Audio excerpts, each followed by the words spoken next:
Disclaimer, यह video एक satire है और इसे सटायर की तरह ही लें। तैमूर अली खान ने तोड़ी खेत से मूली, जिसका बनेगा पराठा, उस पर लगेगा घी, जिसे खाएंगे तैमूर।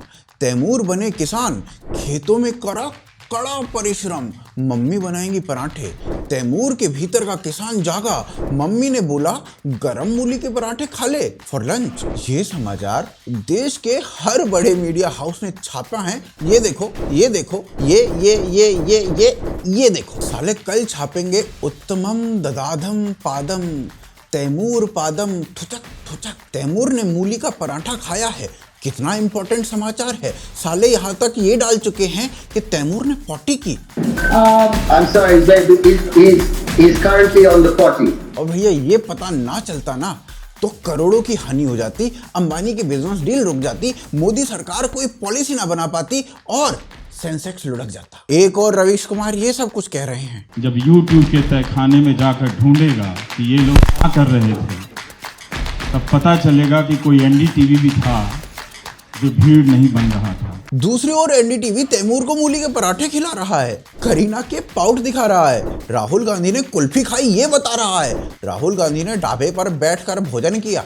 आप देख सकते हैं राहुल गांधी और प्रियंका गांधी राज बब्बर के साथ एक ढाबे में बैठकर खाना खा रहे हैं। क्या रवीश जी, ऐसे बताओगे मीडिया को? राहुल गांधी ने कुल्फी खाई, ये तो भैया नेशनल न्यूज ही बन जाती है। हर चैनल राहुल गांधी की कुल्फी को दिखा रहा था, नहीं मतलब राहुल गांधी को कुल्फी खाते हुए दिखा रहा था। कांग्रेस अध्यक्ष राहुल गांधी इंदौर पहुंच गए, जहां उन्होंने एक बच्चे को आइसक्रीम खिलाई। यहाँ राहुल गांधी ने आइसक्रीम का लुत्फ भी उठाया। और ऐसा नहीं है ये भोकाल अभी प्रारंभ हुआ है।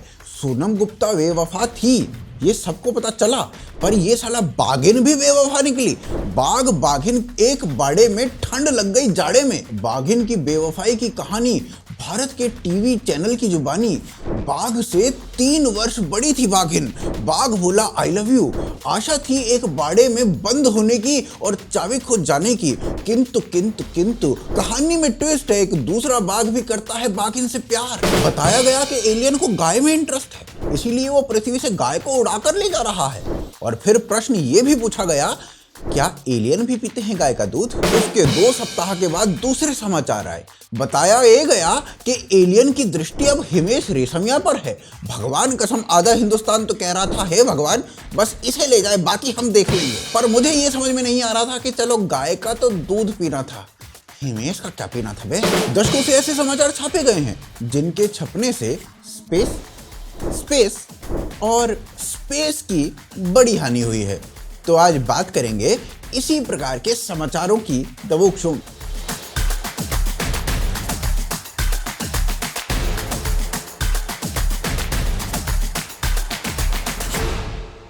तो एक बड़ा वाद विवाद इस बात पर होता है कि 2014 से पहले मीडिया अपना कार्य बढ़िया रूप से कर रही थी। अचानक से 2014 के उपरांत मीडिया बिक गई। 2014 से पहले मीडिया एलियन को चांद पर पहुंचा रहा था और लोगों को लग रहा था अरे ये तो मनमोहन से प्रश्न कर रहे हैं। पूछ लिया भाई क्या पराक्रम है, वाह वाह। एक आधे शेर और एक आधे इंसान का महल ढूंढ लाई थी मीडिया। 2008 में रिसेशन आया था। 4 महीनों के अंदर भारत ने 6 लाख जॉब्स खो दी थी, परंतु ढूंढे जा रहे थे क्या? आधे शेर आधे इंसान के महल। मेरा जूता कहाँ है बे? 21 जनवरी 2008 को रिसेशन भारत में दस्तक दे चुका था। स्टॉक मार्केट क्रैश कर चुकी थी। एक दिन में 1430 पॉइंट गिरना आज के संदर्भ में भी साधारण नहीं है। तब तो सेंसेक्स 16-17 हजार पर हुआ करता था और उसमें से 1430 पॉइंट गिर जाए तो सोचो क्या भोकाल होगा। पर एनडीटीवी बात कर रहा था क्या क्रिकेट को राष्ट्रीय खेल बना देना चाहिए कि नहीं? मेरा जूता कहाँ है बे? इधर सेंसेक्स गिर गिर के पानी भी नहीं मांग रहा था, उधर साली एक चुड़ैल प्याज मांग रही थी। देख रहे हो विनोद, एनडीटीवी इमेजिन ने फरहान अख्तर को लेकर एक शो बनाया, ओए इट्स फ्राइडे। उसमें रिसेशन पर जोक्स मारे गए। एक जोक था रिसेशन अब इतना बुरा हो गया है कि लड़कियां अब सचमुच प्यार के लिए शादी करने लगी हैं। दूसरा जोक था don't check the bank balance, check how balanced is the bank. पर भैया ये बताओ इसमें सरकार पर प्रश्न कहाँ है? नहीं सरकार जाए साली भाड़ में। ये बताओ इसमें जोक कहाँ है? और वो भी छोड़ो, पहले ये बताओ मेरा जूता कहाँ है? गोली लगी थी ओसामा को, इन्होंने बताया ओबामा को और लोगों ने मान भी लिया। भैया क्रेडिबिलिटी इतनी थी। ये देखो स्टार न्यूज, इनकी न्यूज प्रोडक्शन एनडीटीवी देखता था। इनकी ब्रेकिंग न्यूज थी, दिल्ली के कमिश्नर का कुत्ता मिला जो 4 दिन पहले खोया था। लेवल देख रहे हो न्यूज का? साला मेरा जूता लाओ बे। राहुल गांधी की साइकिल राइड्स दिखाई जाती थी। बताया जाता था कि ट्रैक पर राहुल गांधी को किक मिलती है, kick. Go karting, dirt biking और बाइक रेसिंग में राहुल गांधी का मन लगता है। हाँ, पार्लियामेंट में मन नहीं लगता है, पर उस पर प्रश्न पूछना सही नहीं है। पेशे से किसान राहुल गांधी पार्लियामेंट में 42% अटेंडेंस रखते हैं, जबकि नेशनल एवरेज उस समय था 77% का। उत्तर प्रदेश का अध्यक्ष बनाया गया भाई को, तो भाई ने प्रियंका गांधी जैसा ही परफॉर्म किया। 27 सीटों पर कांग्रेस सिमट कर रह गई। कांग्रेस के राहुल गांधी की अध्यक्षता में उत्तर प्रदेश में इतनी बुरी तरह हारने बाद, पूरे पार्लियामेंट में सबसे कम अटेंडेंस होने के बाद, पूरे पार्लियामेंट्री सेशन में मात्र एक प्रश्न पूछने के बाद सभी को राहुल गांधी का अद्भुत टैलेंट दिखाई देने लगा। मेरा जूता लाओ बे। और 17 मई 2009 को Rahul Gandhi coming of age के आर्टिकल छाप दिए गए। Hindu, economic times, top news और ना जाने किस किस में Rahul Gandhi coming of age हो रहे थे। और ये साला कमिंग ऑफ एज आज तक नहीं रुका है, तब से अब तक चले ही जा रहा है। इसका पेट्रोल कभी खत्म नहीं होता भाई साहब। इस अद्भुत टैलेंट को देखने के उपरांत एनडीटीवी ने सोचा भाई इस मुद्दे पे तो डिबेट होनी चाहिए। डिबेट का टॉपिक रखा गया Rahul Gandhi coming of age. Debate में एक पत्रकार, वो अपनी साइड वाली जो होती है वो पत्रकार, और एक कांग्रेस का प्रवक्ता, ये बुलाए गए। और भाई साहब इसे डिबेट नहीं कहते, इसे डिस्कशन कहते हैं। और यदि आप डिबेट कहते हो तो भैया मेरा जूता कहाँ है बे। उधर से राजदीप सरदेसाई ने एक आर्टिकल लिखा जिसकी हेडिंग थी Rahul Gandhi coming of age. फिर राजदीप सरदेसाई ने सोचा कि भाई ये तो थोड़ा कम रह गया, एक टीवी डिबेट भी कराई जानी चाहिए। उसका नाम भी रखा गया Rahul Gandhi coming of age. उधर से इंडिया टुडे ने ये भोकाल मचा रखा था राहुल गांधी के नाम पे, ही इज रेडी। अबे जूता कहाँ है मेरा? He is ready after the भयंकर लॉस इन यूपी। कैसी बात कर रहे हो बे? और भयंकर बात ये है कि 2012 में जब ये आर्टिकल्स लिखे जा रहे थे, तब ये स्वयं मान रहे थे कि अब पेड न्यूज चलाई जा रही हैं, विश्वसनीयता इनकी समाप्त हो चुकी है। पहले लोग पत्रकारों को भोजन पूछते थे, अब इन्हें साला पानी भी नहीं पूछता है। सचमुच मधु जी, हमारे पेशे पहले हम लोग जाते थे ट्रेन में या कहीं भी, तो लोग इतना प्यार करते थे, लगता था कि सारा खाना हम ही को खिला देंगे, है ना। अब वो एक तो चाय के लिए भी नहीं पूछते हैं और गालियां भी सुनाते। भूकंप के झटकों में इन्हें केजरीवाल का हाथ दिखाई दे रहा था। मेरा जूता लाओ बे। इन्होंने तब प्रेडिक्शन कर दिया था कि 2020 में पाकिस्तान समाप्त हो जाएगा, परंतु नेशनलिज्म का उदय अभी अभी हुआ है, मतलब जस्ट 2-4 दिन पहले ही हुआ है। तब इंडिया पाकिस्तान की बातें ही नहीं होती थी, अर्थात टोटल फेलियर चल रहा था मीडिया का तब भी। स्थिति आज भी कुछ बदली नहीं है, और इसी फेलियर पर बात करने के लिए आज हमने बुलाया है किसी समय पर हर समय बाहर निकलकर रिपोर्ट करने वाले, परंतु पिछले 2.5 वर्षों से अपने घर तक से बाहर ना निकल पाने वाले, मतलब स्टूडियो तक भी नहीं पहुंचे हैं अपने घर से निकल के। किसी समय में ये अपनी रिपोर्ट के लिए कुछ भी गूगल नहीं करते थे, परंतु आज स्क्रॉल ने कहा, गूगल किया था, रात को सोते सोते सपने में देखा था, बालों से 2 जुएं निकलवाई और उन 2 जुओं को आपस में बात करवाई। वहीं से पता चला ऐसे सोर्सेज दे देने वाले किल्विश कुमार को। अबे स्वागत कीजिए बे।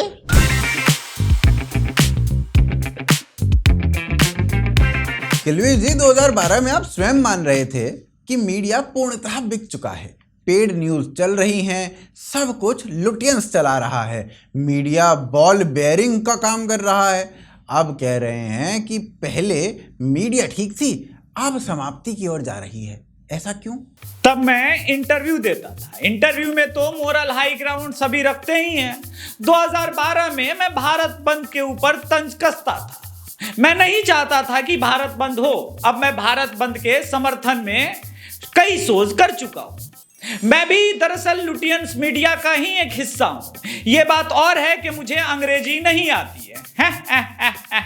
तो जब आपको उस समय की मीडिया दिख रही थी कि देश में कई बड़ी समस्याएं चल रही हैं, किंतु फिर भी उस पर कोई बात नहीं कर रहा है, अपितु रिपोर्ट बन रही है एलियन गाय को ले गया, अब एलियन हिमेश को ले जाएगा, तब आपने गोदी मीडिया जैसे शब्द का प्रयोग नहीं किया। क्यों? क्योंकि गोदी में तो हमारा चैनल बैठा ही हुआ है। नहीं तो आपको क्या लगता है 25वीं सालगिरह हम अपनी राष्ट्रपति भवन में मना लेते हैं। रही बात रिपोर्ट की, तो खाप पंचायत हिंदुओं की पंचायत है, उसके खिलाफ रिपोर्ट मैं स्वयं तैयार करता था। यह बात और है कि पहले कोई मुस्लिम पर्सनल लॉ बोर्ड के बारे में हमसे सवाल नहीं करता था। कैमरामैन को लेकर के सीधे जीबी रोड चले जाते। लोग तो हमको जॉनी सिंह समझ लेते थे। वो तो मैंने बाद में बताया कि मैं किल्विस हूं और मनहूसियत फैलाने आया हूं। अरे किल्विस जी, पारिवारिक शो है, कहाँ आप जॉनी सिंस को घुसा रहे हो? घुसाना तो मैं बहुत कुछ चाहता हूं, पर कोई हमें मौका ही नहीं देता है। अरे अश्लील है ये आदमी, बंद करो बे, बंद करो। 2012 में भारत की इकोनॉमी नीचे जा रही थी और इन्फ्लेशन बढ़ रहा था, 7-7.5 के पार जा चुका था। बढ़ते बढ़ते इन्फ्लेशन 12% के ऊपर पहुंच गया था। इसी महंगाई को कम करने की डिमांड के लिए भारत बंद का आह्वान किया, परंतु रवीश जी ने भारत बंद को धत्ता बनाकर कहा कि हम इसे सपोर्ट नहीं करेंगे। फार्म लॉ पर जब भारत बंद हुआ तो रवीश जी का पूरा एक्साइटमेंट था और कहा सपोर्ट पूरा है भाई साहब। इधर महंगाई बढ़ रही थी, उधर डिबेट चल रही थी, क्या हिंदू आतंकवाद होता है कि नहीं होता है। जो हिंदू मुसलमान करने का आरोप आज के जर्नलिस्ट पर रवीश जी लगाते हैं या कोई और लगाता है, तब एनडीटीवी हिंदू मुसलमान करने में सर्वप्रथम था। पर प्रॉब्लम यहाँ पे ये थी कि वहाँ पे हिंदुओं को कटघरे में रखा जाता था। मुंबई एटीएस के चीफ शहीद हेमंत करकरे ने 2008 के मालेगांव धमाके की जांच में दक्षिणपंथी संगठनों और विचारधारा की भूमिका उजागर की। डिबेटिंग हिंदू टेरर, हिंदू भगवा आतंकवाद की। बे मेरा जूता लाओ बे। आज भारत की इन्फ्लेशन 7.1% गई, जिसमें भूकाल मच गया। 2013 में ही जब इन्फ्लेशन 12% थी तो होम मिनिस्टर शिंदे ने भगवा पर हरे का होने का आरोप लगा दिया। समझ रहे हो ना मैं क्या कह रहा हूं? एनडीटीवी ने और बड़े बड़े मीडिया हाउसेस ने इस पर लेख लिखे, डिबेट्स कराई। हिंदू मुस्लिम तो तब बहुत हुआ, पर अंतर यही था कि कटघरे में हिंदू हुआ करता था। बस मेरा जूता ले आओ बे। इन्फ्लेशन ऑल टाइम हाई पर था, परंतु सभी न्यूज चैनल्स बिजी थे 2012 में विश्व समाप्त तो हो जाएगा की थ्योरी ढूंढने में।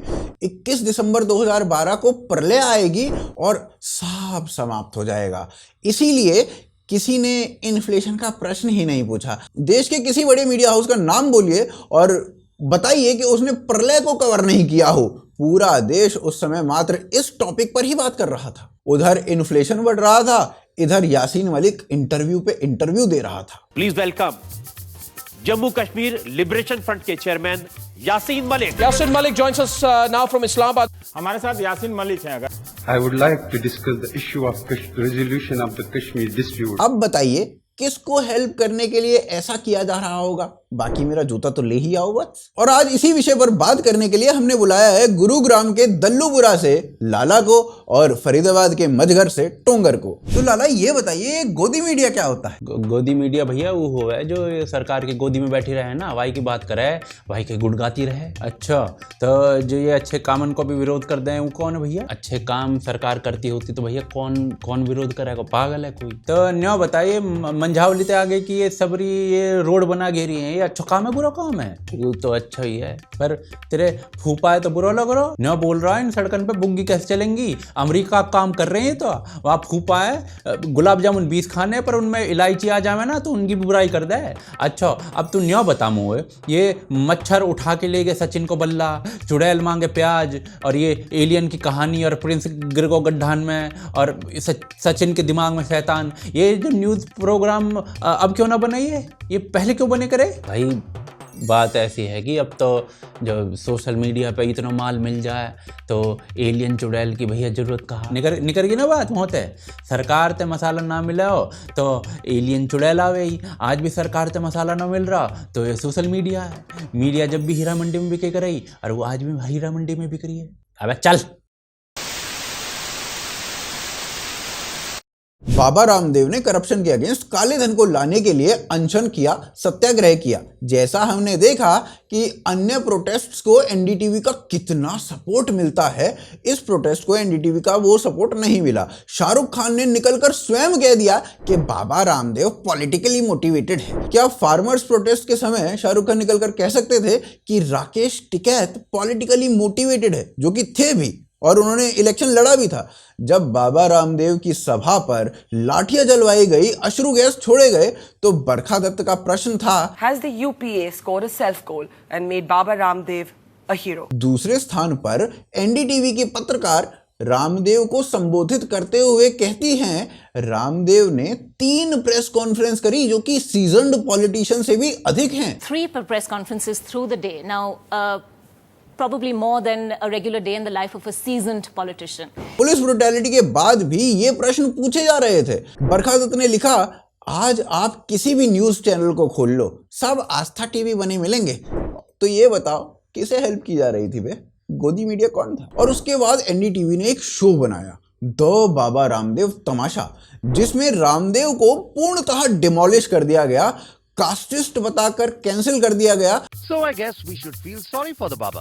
Then again, this is a man with some serious delusions of his own. He seems to think that $1 trillion of black money can be recovered like a coin. Oh, and the caste system should be reinstated. Yes. परंतु राकेश टिकैत की खाप, जिसके against Ravish ने पूरा show किया था, उसी खाप पंचायत को समर्थन कर दिया जब फार्मर्स प्रोटेस्ट था। वत्स, मेरा जूता तुम ला रहे हो या हम उठें? रामदेव और उनके लोगों पर पुलिस बर्बरता हुई, जिसमें एक युवती राजवाला की लीला पुलिस की लाठीचार्ज ने समाप्त कर दी। उस इवेंट के बाद एनडीटीवी ने बाबा रामदेव को ऐसा दिखा के पीछे गाना चला दिया, भाग भाग डी के बोस, डी के भोर्स, डी के भाग।